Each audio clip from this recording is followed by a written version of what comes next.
Hello viewers, मैं अमित कुमार राज स्वागत करता हूं आपका टारगेट लोक सेवा के एक नए वीडियो में। दोस्तों, हम लोग बहुत दिनों से एक चर्चा कर रहे थे कि उत्तर प्रदेश सरकार ने यूपी में जो आउटसोर्सिंग कर्मचारी काम करते हैं उनके अधिकारों की रक्षा करने के लिए और जो उनके साथ शोषण हो रहा था, जो कंपनियां उसके साथ शोषण कर रही थी कर्मियों के साथ, उसको कम करने के लिए और पूरी तरह से रोकने के लिए उत्तर प्रदेश सरकार एक निगम के गठन की बात कर रही है। उसके बारे में चर्चा बहुत दिनों से चल रही थी। फाइनली उत्तर प्रदेश कैबिनेट ने उत्तर प्रदेश आउटसोर्स सेवा निगम यूपी कॉज को हरी झंडी दिखा दी है। इसके बाद से अब देखेंगे आप कि इसका गठन हो जाएगा दोस्तों, तो क्या लाभ मिलेगा। यहाँ पे देखिए, यहाँ पे लिखा भी है कि कुल 9 फायदे होंगे कर्मचारियों को और क्यों इसकी ज़रूरत पड़ी, तो डिटेल में इस वीडियो में हम लोग बात करेंगे। तो वीडियो में बने रहे। तो चलिए ज़्यादा देर न करते हुए वीडियो की शुरुआत करते हैं और एक एक पॉइंट को हम लोग देखते हुए चलते हैं। सबसे पहले देखिए, हमारे माननीय मुख्यमंत्री जी हैं, इनकी फ़ोटो यहाँ पे लगी हुई है। उसके बाद देखिए यहाँ पे यूपी कॉज के क्या बेनिफिट है 11 लाख जो कर्मचारी यहाँ पे काम करते हैं उनके लिए। तो उत्तर प्रदेश के मुख्यमंत्री श्री योगी आदित्यनाथ जी ने प्रदेश में 11 लाख कर्मचारियों को खुशखबरी देते हुए यूपी कैबिनेट मीटिंग में Uttar Pradesh outsource service corporation UP कॉज का तोहफा दे दिया है। पिछले 2 महीनों से योगी सरकार इस पर काम कर रही थी। बीते 3 जुलाई से लखनऊ में हुई हाई लेवल मीटिंग में मुख्यमंत्री योगी आदित्यनाथ जी ने प्रदेश के आउटसोर्स कर्मचारियों के अधिकारों और उनके न्यूनतम वेतनमान को लेकर उत्तर प्रदेश आउटसोर्स सेवा निगम बनाने पर प्रशासन को उचित दिशा निर्देश दिए थे। साथ ही उत्तर प्रदेश आउटसोर्स सर्विस कॉरपोरेशन के गठन को भी मंजूरी दी थी। ये जुलाई महीने की बात है दोस्तों।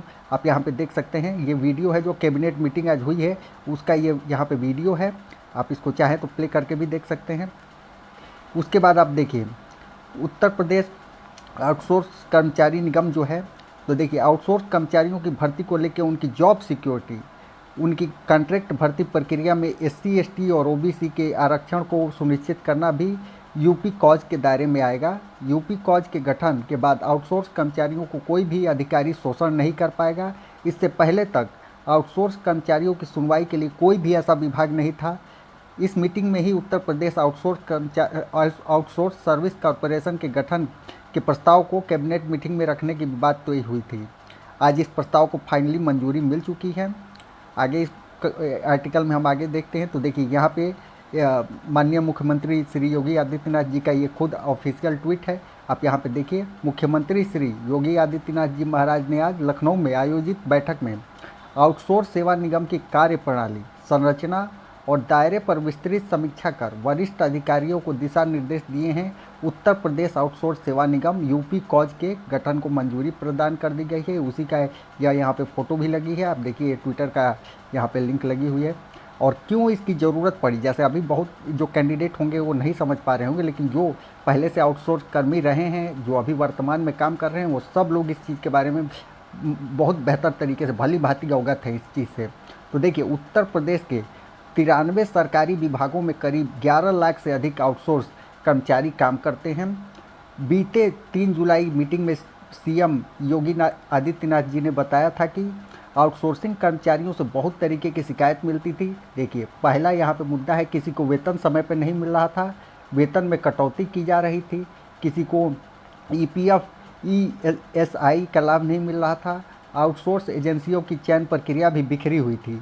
हमारे चैनल पे भी हमेशा हम लोग बात करते हैं, आप लोग खुद ही कमेंट करते हैं कि क्या मतलब जितना सैलरी कहा जा रहा है उतना सैलरी देगा कि नहीं देगा, उतनी सैलरी मिलती है कि नहीं मिलती है, टाइम पे सैलरी देंगे कि नहीं देंगे। तो ये सब पहले समस्याएं हुआ करती थी और मैं बीच बीच में आप लोगों को बता भी रहा था। जुलाई के बाद से ही मैं आप लोगों को लगातार ये चीज़ बता रहा था कि अब आउटसोर्स कर्मियों के अधिकारों की रक्षा करने के लिए निगम के गठन होने ही वाला है, हो जाएगा। उसके बाद से ये सारी समस्याएँ धीरे धीरे दूर हो जाएंगी और देखिए फाइनली आज हो ही गया।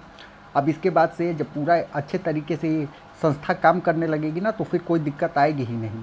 तो सैलरी वाला मुद्दा सबसे बहुत बड़ा हुआ करता था। इसके अलावा उनसे बहुत ज़्यादा काम लिया जाता था, महीने के 300 दिन उन लोगों से काम कराया जाता था। ये भी एक बहुत बड़ी समस्या थी। और जैसे ऑफिस का टाइम है 10 से 5 तक का, तो उन लोगों को सुबह से लेकर पता चले रात के 10 बजे तक काम करा रहे हैं। ये इस तरीके मतलब गधा मजदूरी कराया जाता था उन लोगों से। वो भी बड़ी एक समस्या थी, हमसे बहुत लोग बताते थे। तो देखिए, उन्हीं सब समस्याओं को लेके यहाँ पे चीज़ें चल रही हैं। वेतन में कटौती, समय से वेतन न मिलना, इस तरीके की शिकायत मिलती थी मुख्यमंत्री जी को। आउटसोर्स एजेंसियों की चयन प्रक्रिया भी बिखरी हुई थी, इनका भी कोई एक सेट पैटर्न नहीं था। आप लोग भी जानते हैं, मैं थोड़ा बोल नहीं सकता हूं, लेकिन आप लोग इस चीज़ को समझ सकते हैं कि मतलब कैसे बिखरी हुई प्रक्रिया क्या कहते हैं। आउटसोर्स कर्मचारियों की दिक्कतों को देखते हुए उत्तर प्रदेश आउटसोर्स सेवा निगम यूपी को बनाने की बहुत ज़रूरत महसूस हो रही थी। अब इस बोर्ड का उद्देश्य ही आउटसोर्स कर्मचारियों के वेतन, श्रम अधिकारों और सामाजिक सुरक्षा को सुनिश्चित करना है। यह एक महत्वपूर्ण बिंदु है दोस्तों, इसको आप समझ लीजिए। और देखिए जो 9 लाभ होने वाले हैं वो क्या 9 लाभ हैं, यहाँ पे हम लोग एक एक करके देख लेते हैं। 11 लाख जो कर्मचारी हैं उनको शोषण से मुक्ति मिल जाएगी। दूसरा आप यहाँ पे देखिए कि न्यूनतम वेतनमान जो है वो 16,000 से लेकर 20,000 रुपये तक ये न्यूनतम वेतनमान होना ही चाहिए। सच्चाई है, इतनी महंगाई के ज़माने में, क्योंकि महंगाई भत्ता तो इनको मिलेगा नहीं। जैसे मान लीजिए सरकारी आप रेगुलर वाली अगर नौकरी कर रहे हैं तो उसमें आपको ये भत्ता वो भत्ता 10 तरीके के भत्ते मिलते हैं, इनको भत्ता भी नहीं दिया जाता है। तो कैसे सर्वाइव करेगा कर्मी, आउटसोर्सिंग कर्मी जो है वो कैसे सर्वाइव करेगा। तो न्यूनतम वेतनमान 16,000 से लेकर 20,000 रुपये तक होगा। आउटसोर्स कर्मचारियों के खाते सीधे सैलरी जो है वो सीधे खाते में सैलरी अब जाएगी। आप लोग देख भी रहे होंगे इस बीच में जो जितने भी इस तरीके के इंटरव्यू हो रहे हैं तो उनमें पहले ही आपसे बैंक अकाउंट आपसे डिटेल्स ली जा रही हैं। ये इसीलिए ली जा रही हैं कि अब सैलरी डायरेक्ट आपके खाते में जाएगी, कोई उसमें समस्या की बात नहीं होगी। और सैलरी का एक फ़िक्स देखिए समय होगा, 1 से लेकर 5 तारीख के बीच में हर महीने में सैलरी मिलना अब एक तरीके से अनिवार्य हो जाएगा। और देखिए एक बड़ी बात जो मैं बता रहा था अभी थोड़ी देर पहले, देखिए 1 महीने में केवल 26 दिन ही सेवा देनी होगी। मतलब आपको भी छुट्टी का अधिकार है, आप भी संडे को घर जा सकते हैं, आप भी आराम कर सकते हैं एक दिन, इस तरीके का। अरे भाई इंसान ही है, जैसे आउटसोर्सिंग कर्मी है तो क्या है वो, मतलब इंसान नहीं है, वो भी इंसान है, तो उसको भी छुट्टी मिलेगी। ये सामाजिक रूप से आपके अधिकार को बचाने के लिए ये पॉइंट यहाँ पे रखा गया है। लिखित परीक्षा के अलावा मौखिक साक्षात्कार भी होंगे। आउटसोर्सिंग भर्तियों में आरक्षण का भी प्रावधान होगा। देखिए यह भी एक सामाजिक तरीके से अधिकारों की सुरक्षा की बात है, ये पॉइंट है। कर्मचारियों को ईपीएफ, ईएसआईसी और अन्य लाभ भी मिलेंगे। सरकारी जो ये पद होंगे, जो नियमित सरकारी पद हैं, उस पर आउटसोर्सिंग सेवा से भर्ती नहीं की जाएगी, यह भी एक बड़ी बात है दोस्तों।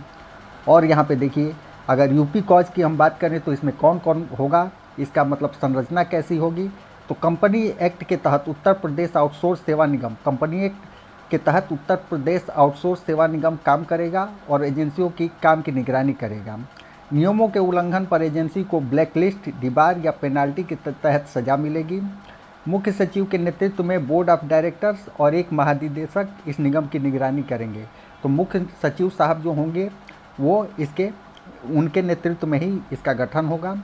इस निगम की निगरानी करेंगे। मंडल की जिला स्तर की समितियां बनेंगी, मंडल और जिला स्तर की समितियां बनेंगी। एजेंसियों का जो चयन है वो जेम पोर्टल से होगा, न्यूनतम 3 साल के लिए ही होगा। अभी तक देखिए एजेंसियां जो भर्ती करती थी उनके बारे में यहाँ पे एजेंसियों का जो चयन है वो जेम पोर्टल के माध्यम से न्यूनतम 3 वर्ष के लिए ही अधिकतम किया जाएगा। मौजूदा कर्मचारियों की नौकरी पर इससे कोई असर नहीं पड़ेगा, उन्हें तो एक्सपीरियंस के हिसाब से प्राथमिकता मिलेगी। ये देखिए ये सब बहुत महत्वपूर्ण बहुत बात है दोस्तों, क्योंकि हमारे चैनल पे सबसे ज़्यादा हम लोग किस चीज़ को देते हैं, सबसे ज़्यादा वेटेज हमारे चैनल का अगर देखेंगे तो सेवा योजन पोर्टल से जो वैकेंसी आती है आउटसोर्सिंग कर्मियों की, उसी के बारे में हमारे चैनल पे बात होती है। तो खासकर हमारी ऑडियंस भी जो है इसी से जुड़ी हुई अधिकतर ऑडियंस है। तो आप लोग इसको समझ लीजिएगा दोस्तों कि किस तरीके से यूपी कॉज जाके आगे भविष्य में आप ही लोगों के अधिकारों के लिए वो काम करेगी और किस तरीके से करेगी। सारे पॉइंट्स को हम लोगों ने इस वीडियो में समझ लिया। और अभी देखिए इसका गठन होने दीजिए, अभी गठन को मंजूरी मिली है।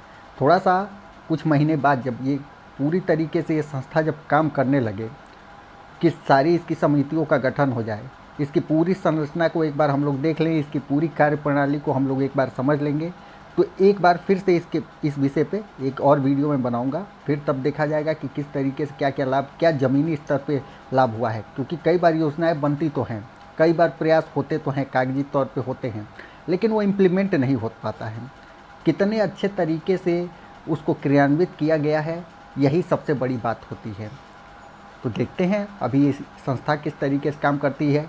क्या सैलरी नियमित हो जाता है, क्या छुट्टी नियमित मिलती है, क्या शोषण सारे बंद हो जाते हैं, जो भी कर्मियों के साथ शोषण हो रहा है वो बंद हो जाता है कि नहीं, आरक्षण के सारे लाभ को हर भर्ती में शामिल किया जा रहा है कि नहीं। इसके अलावा सबसे बड़ी एक जो समस्या थी, समय जो है वो समय उन लोगों का फिक्स रहता है कि नहीं, या उनके साथ वैसे ही गधा मजदूरी कराने वाला तरीका उनके ऊपर हमेशा ही लागू रहेगा। उनको इंसान नहीं समझिए, उनको गधा मजदूरी कराइए। ये सब सारी चीज़ें, यही सब समस्याएं हैं, बंद होती हैं कि नहीं। तो इसके लिए अब जब पूरे ये संस्था बेहतर तरीके से, ये निगम काम करने लगे, तो उसके बाद से फिर से हम लोग देखेंगे कि इसका क्या इफेक्ट पड़ा है दोस्तों।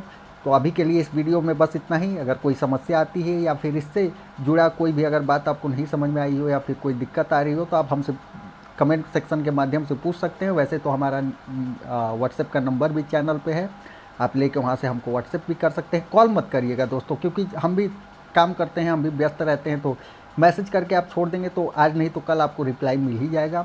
लेकिन कॉल करेंगे तो थोड़ा उससे हमको भी डिस्टर्बेंस होता है। इस चीज़ को थोड़ा समझिएगा दोस्तों, हमारे पास भी उतना समय है नहीं। तो एक इंसान होने के नाते मैं कह रहा हूँ दोस्तों, इसको बहुत ज़्यादा आप अन्यथा मत लीजिएगा। तो बस दोस्तों, इस वीडियो में इतना ही। आपका बहुत बहुत धन्यवाद।